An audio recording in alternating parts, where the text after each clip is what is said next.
Welcome back. For a player's family, learning of their selection to a professional academy brings unbridled joy. It can also provide a stinging dose of reality.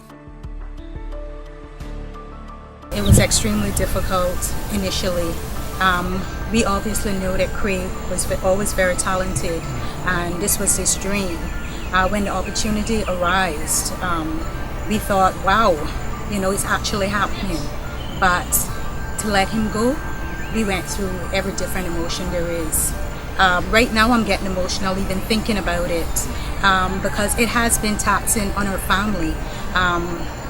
He has a 6-year-old brother that has been extremely difficult for him to adjust to Kray being gone.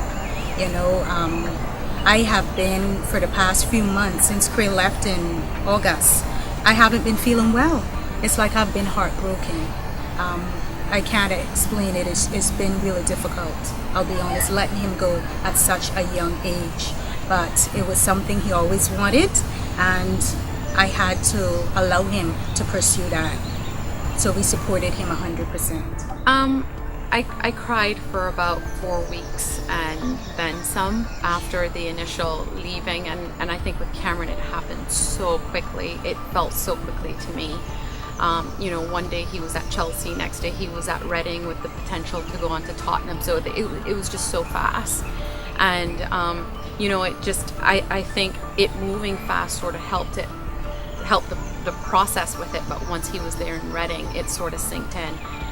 And I was alone without my son. And so it's been difficult, but at the same time, Cameron has matured, and he's in an amazing school, and he's settled in quite well. This is for him. This is his dream. But Nathan was very shy. We didn't know how he'll make out in boarding school, but it was leaving him in England in the boarding school. That Don't make me cry. That was the hardest thing we ever had to do. Just thinking about it, it was very hard. Separation was not the only sacrifice. Their son's selections brought about significant changes to the family's economic situations. Literally, it's another mortgage you take out. But, if you don't give them the opportunity, are you going to sit back 10 years down the road and regret that you didn't give your child their dream to try and fulfill it? How many good athletes have been left behind? But not even a hefty dent in the pockets could deter these boys' parents from ensuring their boys lived their dreams. Never give up on your dream, and like Nick said, do your research, take advice wherever you can get it, ask the questions, and try to make smart decisions. It's a tough road, and there's a tremendous amount of luck involved in it along the way. You can start out by going down one road, and halfway down that road you realize that this is not a correct way to go. So a lot of it has to do with a little luck along the way. So it was a tremendous challenge. Never gone through it from using this route. Where do you begin? To find the proper school, to ensure that he gets a sound education, whilst chasing his dream and trying to take his football to the next level. So research, tremendous amount of research, tremendous amount of liaising with people who know more than you about schooling, about football. So from that perspective, it was daunting at first for Joseph and myself to try and figure out what is best for Nathan, for not only his football development but his emotional and maturing. In separation came support from Fitzroy Simpson, who has acted as a big brother and mentor to each player. Simpson has gone the extra mile for both parents and players.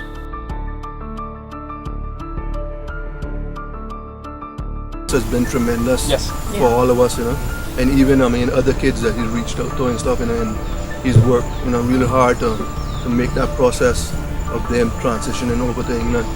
I think for each one of us, a little bit easier. But even before the boys put their names on foreign clubs' rosters, local clubs and competitions cultivated their talent. I don't want to sound cliche, but it really takes a village to raise boys. and girls. And on this very ground that we stand on, those boys didn't arrive at that opportunity. It was a cultivation of their character, their talent, from the very early days of when Seba used to play with Prep and then joined Academy, and then Nathan used to play, and Cameron played on the same team for St. Ignatius and then came to Academy. Another program that honed their competitive skills is the CUC Primary Football League inter-school competition at its finest.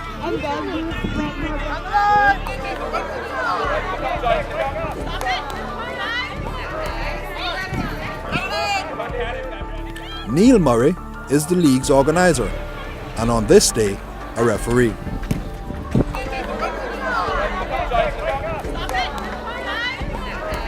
The former Cayman national player has seen thousands of talented youth pass through the Saturday morning session. He thinks the drafting of Cayman talent for overseas clubs is an ideal opportunity for the teenagers.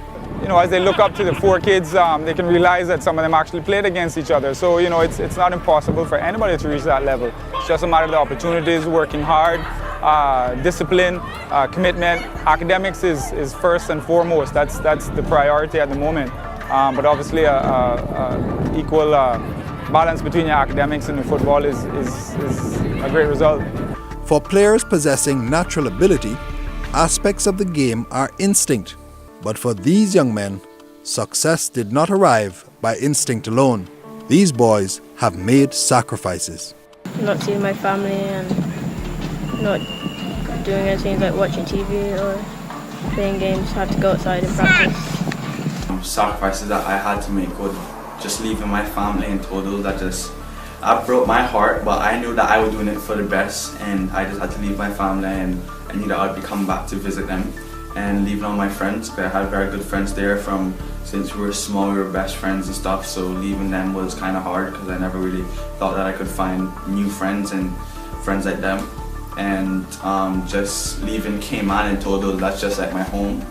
And I never really wanted to leave there. I just thought that my life was going to stay there for the rest of my life, but I'm glad that I broke away from there because I'm thinking now that if I stayed there, I probably wouldn't have got the opportunity that I have today. Coming up after the break, Cameron Gray takes us along on his pre-training and school routine. And Kray Foster's parents share how they keep communication lines open.